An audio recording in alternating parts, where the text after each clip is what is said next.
crazy, man. Are you a vengeful one?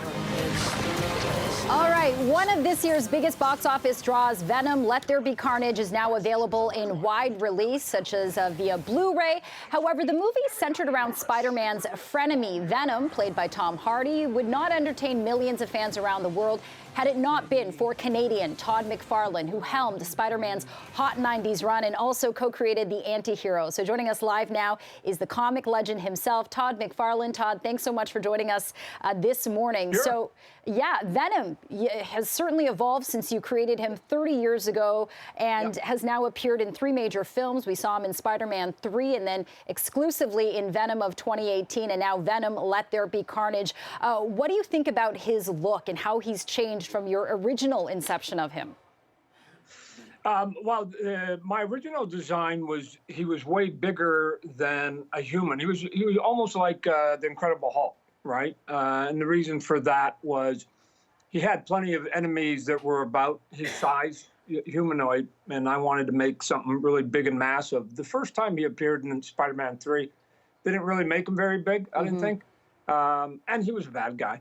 And now the last couple movies, they've gone to a way bigger presence with him physically, and he's sort of anti-hero, if you will. Yeah, but kind of the anti-hero good guy, right? At least compared to Carnage, which we will get to in just a second. Now, Todd, you're pretty much a self-proclaimed perfectionist. It took you countless hours to perfect your drawing of Spawn, which you created when you were just 16. And I read from previous interviews that if you could change something about Venom today, it would be to not make his teeth so white. So can you explain why? Yeah, because he's a monster, and monsters don't usually have regular appointments with the dentist, right? So if you look at your dog, right, or to pull it back, or a wolf, right, the teeth yellow a little bit just by being out there in nature. But anyways, he's got good teeth whiteners. I would have made him a little more grungy. Yeah, that's a minor point. It's a minor point.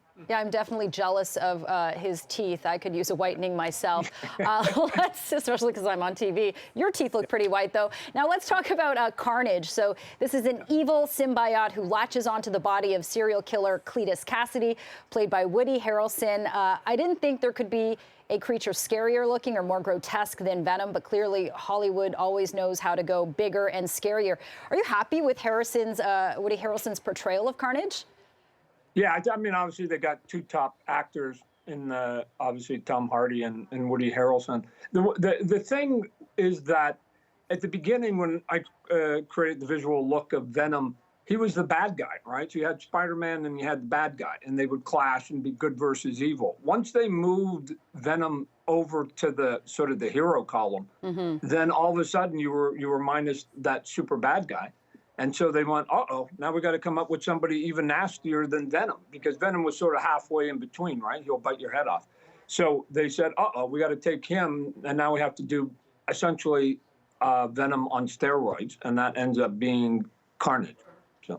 Yeah, and Todd, you came to stardom at a time when artists really didn't have too much autonomy in terms of breaking out or becoming a star. They couldn't really break out like you can today with the social media platforms and self-publishing. And yet you left Marvel and created Image Comics with a group of other artists in 1992. What's your advice to aspiring comic illustrators and writers today? Just try and find your platform anywhere. I'm not adverse to anybody working at Marvel or DC. As a matter of fact, I did it, and it's actually a good route. Go there, spend a little bit of time, do Superman, Batman, Hulk, Iron Man, get your name recognition up, and then put yourself in a position where you can now take some of that sort of street cred and move it and go do your own books, right? So, I mean, one of my partners at Image created Deadpool. Another one created The Walking Dead. Right? Another one did Cable. So I did Spawn, and I was doing Spider-Man. So I knew when we started that when they bought Spawn for the very first time, it had nothing to do with Spawn. They just wanted that artist who was doing Spider-Man, and they had to buy the comic book, and then I had to deliver a good product. And Spawn was a character I created in Calgary when I was a kid collecting. So. Yeah, okay. Well, Todd Mcfarlane, I wish we had more time to chat about this. Yep. I know that you're working on the sequel to the Spawn movie, originally made in 1997, so we'll definitely be looking out for that. But thanks again for joining CP24 Breakfast. Good luck. Take care. All right, be good. You too.